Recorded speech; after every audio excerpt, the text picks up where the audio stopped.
அனைவருக்கும் வணக்கம். இது ஷார்ட் ஸ்டோரி ஸ்மார்ட் சக்சஸ். நான் உங்கள் சண்முகம். எல்லோருமே வாழ்க்கையில ஏதோ ஒரு இலக்கை நோக்கி ஓடிட்டு இருக்கோம். அந்த இலக்கை நோக்கி ஓடுறதுக்கு, அந்த இலக்கை நிர்ணயிக்கிறதுக்கு நமக்கு பின்னால ஏதோ ஒரு காரணம் இருக்கும். இல்லை ஏதோ ஒரு காரணமான ஒரு நபர் இருப்பார். அந்த நபரை நம்ம நம்மளுடைய இன்ஸ்பயர்ட் பர்சன் சொல்லி சொல்லுவோம். அந்த ஒரு காரணத்தை இன்ஸ்பிரேஷனல் அப்படின்னு சொல்லி சொல்லுவோம். இது எல்லாருக்குமே நடக்கக்கூடிய விஷயம் தான்.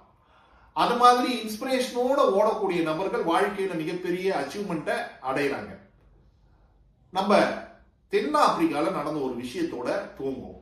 தென்னாப்பிரிக்கால குழந்தைகள் விளையாடிட்டு இருக்காங்க. அந்த விளையாடக்கூடிய குழந்தைகளுக்கு சாக்லேட் எடுத்துட்டு வெளிநாட்டுல இருந்து ஒரு நபர் கொடுக்கறதுக்காக வராரு. அந்த பசங்க எல்லார்கிட்டையும் நான் உங்களுக்கு சாக்லேட் கொடுக்குறேன், ஆனா ஒரு சின்ன கண்டிஷன், தூரத்துல இருக்கக்கூடிய மரத்துக்கிட்ட நான் அந்த சாக்லேட் பாக்ஸ் வச்சிருவேன், இங்க இருந்து நீங்க எல்லாம் ஓடி போனோம், ஓடி போய் யார் முதல்ல அந்த சாக்லேட் பாக்ஸ் எடுக்கிறீங்களோ அவங்க உங்களுக்கு எவ்வளவு சாக்லேட் வேணுமோ எடுத்துக்கலாம் அப்படின்னு சொல்றாரு.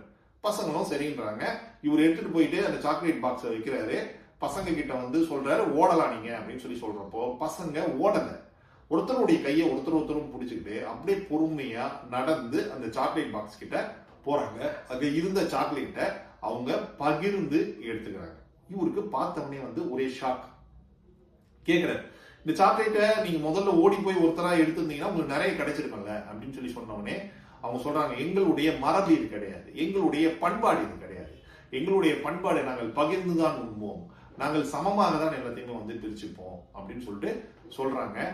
இதுக்கு பெயர் என்ன அப்படின்னா உபுண்டு அப்படின்றது இதனுடைய பெயர். இந்த உபுண்டு அப்படின்றது நெல்சன் மண்டேலா அவர்களால் கொண்டு வரப்பட்ட ஒரு மிக முக்கியமான விஷயம். இதனுடைய கான்செப்ட் என்ன அப்படின்னா, நான் இருக்கிறேன் ஏனென்றால் நாம் இருக்கிறோம் அப்படின்றதுதான் இதனுடைய கான்செப்ட். எல்லாருக்குமே எல்லாமே கிடைக்கும். நான் இருக்கிறேன் அப்படின்னா நம்மளா இருக்கிறதா நான் இருக்கேன் அப்படின்றதான் இதனுடைய கான்செப்ட். எவ்வளவு பெரிய கான்செப்ட் பாருங்க. இந்த கான்செப்டை பேஸ் பண்ணி இந்த விஷயத்துல ஒருத்தர் இன்ஸ்பயர் ஆகி இந்த உலகத்துக்கே ஒரு பெரிய நன்மையை செஞ்சிருக்காரு. அவருடைய பேர் என்ன அப்படின்னா மார்க் ஷட்டில் ஒர்க் அப்படின்றது அவருடைய பேர். 1973 அவர் பிறகுறார். 1973 பிறந்த உடனே அவருடைய வாழ்க்கை இந்த கணிப்பொறி துறையில போது இன்னைக்கு அவர் மிகப்பெரிய லெவல்ல இருக்காரு. ஒரு தொழிலதிபராகவும் அவர் இருக்காரு.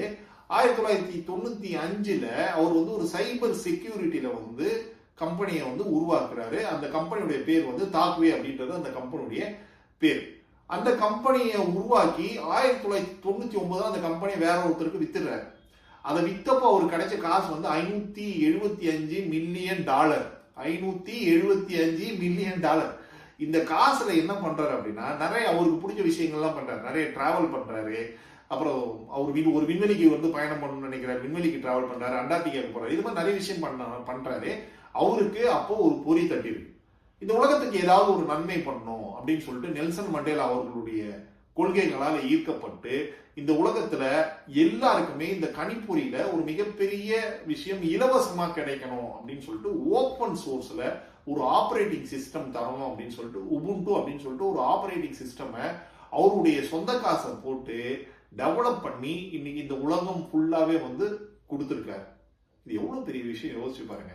இன்னைக்கு கணிப்பொறி அப்படின்றது எல்லோருடைய வாழ்க்கையிலுமே மிக முக்கியமான ஒரு அம்சமாக இருக்கிறது.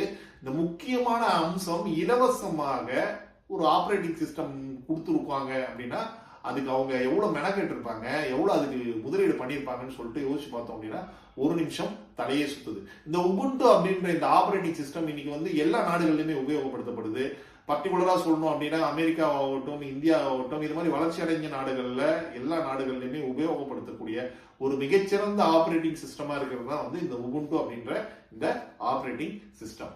இப்போ நம்ம இதை உருவாக்கத்துக்கு காரணமா அவருக்கு இன்ஸ்பிரேஷனலா இருந்தது நெல்சன் மண்டேலா அவர்கள். இப்போ நம்மளுடைய வாழ்க்கையில நம்ம எல்லோருமே ஒரு விஷயத்துக்காக ஓடிட்டு இருக்கோம்னு சொன்னோம் இல்லைங்களா? நீங்க எதுக்காக ஓடிட்டு இருக்கீங்க? உங்களுடைய உண்மையான இன்ஸ்பிரேஷன் என்ன? உங்களுடைய மனதில் அந்த தாக்கத்தை ஏற்படுத்திய நபர் யாரு? அவர் என்ன சொல்லியிருக்காரு? அவருடைய கொள்கைகள்ல நீங்க எந்த கொள்கையை எடுத்துக்க போறீங்க? அந்த கொள்கையை நீங்க எப்படி பின்பற்ற போறீங்க? அந்த கொள்கைகளை பத்தி நீங்க இது வரைக்கும் யோசிச்சிருக்கீங்களா அப்படின்றதெல்லாம் கொஞ்சம் திங்க் பண்ணி பாருங்க. திங்க் பண்ணி பார்த்துட்டு உண்மையாகவே உங்களுக்கு இன்ஸ்பிரேஷனலா ஏதாவது நபர் இருந்தாங்க அப்படின்னா அந்த நபருடைய கொள்கைகளை உளமாற பின்பற்றுங்கள். உளமாற பின்பற்றுறது தான் நீங்க அவங்களுக்கு செய்யக்கூடிய மிகச்சிறந்த மரியாதை. ஓகேவா? நீங்க அதுல இவர் பண்ண மாதிரி வந்து நீங்க வந்து உபுண்டு வந்து ஒரு பெரிய சிஸ்டத்தை வந்து நீங்க வந்து கிரியேட் பண்ணணும், ஓப்பன் சோர்ஸ்ல வந்து நிறைய பேருக்கு ஆப்ரேட்டிங் சிஸ்டம் கொடுத்த மாதிரி நீங்க நிறைய செலவெல்லாம் பண்ணணும்ன்ற அவசியம் எல்லாம் கிடையாது. அவங்க சின்னதா ஒரு கோட் சொல்லியிருப்பாங்க, அந்த கோட்டை வந்து நீங்க வந்து ஃபாலோ பண்ணலாம். உதாரணத்துக்கு நம்மளுடைய அப்துல் கலாம் ஐயா வந்து சொல்லியிருப்பாங்க, வானத்தை நோக்கி எம்பு அப்பொழுதுதான் உங்களுடைய வீட்டு கூரையை தொட முடியும் அப்படின்னு சொல்லியிருப்பாங்க. சின்னதா யோசிக்கிறது ஒரு குற்றம் அப்படின்னு சொல்லியிருப்பாங்க. குற்றம்னா கிரைம் சொல்லியிருப்பாங்க. அத மாதிரி நீங்க உங்களுடைய வாழ்க்கையில யாரை இன்ஸ்பிரேஷனலா எடுத்துக்கிறீங்களோ அவங்க சொன்ன கோட்டை நீங்க என்ன ஃபாலோ பண்றீங்க, அவங்க சொன்ன விஷயத்தை நீங்க என்ன ஃபாலோ பண்றீங்க அப்படின்றத மட்டும் திங்க் பண்ணி பாருங்க. ஏன் அப்படின்னா இன்ஸ்பிரேஷன் அப்படின்றது சும்மா உதட்ட அளவுக்கு பேசுறது மட்டும் கிடையாது, உள்ளத்திலிருந்து நம்ம உளமாற அவர்களுடைய கொள்கைகளை பின்பற்றுறது தான் அப்படின்னு சொல்லிட்டு நான் நினைக்கிறேன். நீங்களும் நினைப்பீங்கன்னு நினைக்கிறேன். மறுபடியும் சந்திப்போம். வணக்கம்.